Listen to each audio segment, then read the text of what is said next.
সুপ্রভাত সবাইকে। আমার নতুন আরও একটি ব্লগে আপনাদের সবাইকে স্বাগত জানাই। দেখুন আমার শাশুড়ি মা এখানে বেলপাতা পাড়ছে, আর আমার শাশুড়ি মা গেছিলেন সকালবেলায় গঙ্গা স্নানে। গঙ্গা স্নান করে চলে এসছে, এখন যাবে ঠাকুর ঘরে। আর আমি এখানে চায়ের জল বসিয়ে দিয়েছি। আর আমার জানেন তো বাসি সব কাজ হয়ে গেছে। এই আমাদের রোজকার যেমন কাজ থেকে ঘর মোছা, বাসন মাজা, ঘর ঝাড় দেওয়া, উঠোন ঝাড় দেওয়া সব কাজ কমপ্লিট করে নিয়ে আমি চা বসিয়ে দিচ্ছি। আর এখানে আমার শ্বশুরমশাইয়ের জন্য চা ঢেলে দিচ্ছি। আর আমি আমার মেয়েকে বললাম, শোনাই উঠে পড়ো, গঙ্গা স্নানে যাব। আমার মেয়ে উঠে গেছে, যে গঙ্গা স্নানের জন্য রেডি হয়ে গেছি, গঙ্গাতে চলেও এসেছি। যে গঙ্গা স্নান হয়ে গেছে। আর এখানে পাশেই একটা মন্দির ছিল, সেখানে বাবা মহাদেবের মন্দির, সেখানেই জল ঢালছি। আর এই দেখুন এখানে আমি জল ঢালছি। বছরের শুরুটা গঙ্গা স্নান দিয়ে ঠাকুর পুজো দিয়ে করলাম। আর সেই সাথে আপনাদেরকে জানাই শুভ নববর্ষের শুভেচ্ছা। আপনারা সবাই ভালো থাকুন, সুস্থ থাকুন, ঈশ্বরের কাছে এই কামনা করি। আমি আমার মেয়েকে বললাম, শোনাই তুমিও একটু ঠাকুরকে জল দাও, ফুল দাও।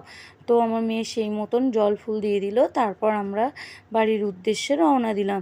এই যে আমার হাজব্যান্ড এখানে গাড়িটা ঘোরাচ্ছে, আর এই যে আমার মেয়ে চেপে বসেছে, আর আমিও বসে পড়েছি। তা চলো বাড়িতে এসে দেখা হচ্ছে। বাড়িতে চলে এসেছি, সে ঠাকুর ঘরে গেছিলাম, ঠাকুরকে প্রণাম করে নিলাম। আর ঠাকুরের প্রসাদ এখানে আজ যেহেতু গণেশ পুজো, তাই একটু ঠাকুরকে লাড্ডু দিয়ে পুজো দিয়েছিলাম। আর এই যে দেখছেন প্রসাদ মুখে দিয়ে দিলাম। আর এই নাইটিটা পরেছি, এটা আমার যা আমাকে দিয়েছে।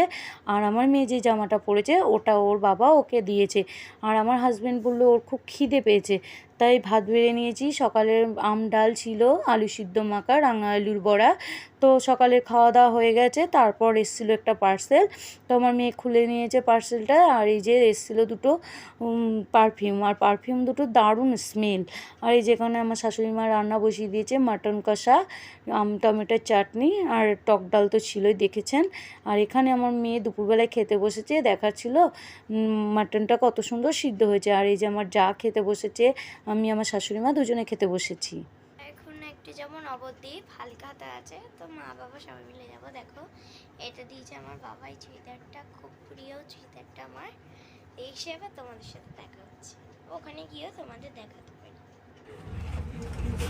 আর এই যে চলে এসেছি একটা সোনার দোকানে, এখানেই আমাদের হালখাতা ছিল, তো আমাদের হালখাতা করা হয়ে গেছে। আর জানেন তো আজকে নবদ্বীপে খুব ভিড় ছিল, গাড়ি যেতে দিচ্ছিল না। ওই যে আমার হাজব্যান্ড সামনে হেঁটে হেঁটে যাচ্ছে।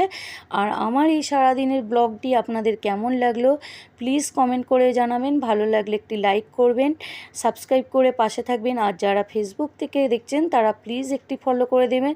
আজকের মতন টাটা, শুভরাত্রি সবাইকে।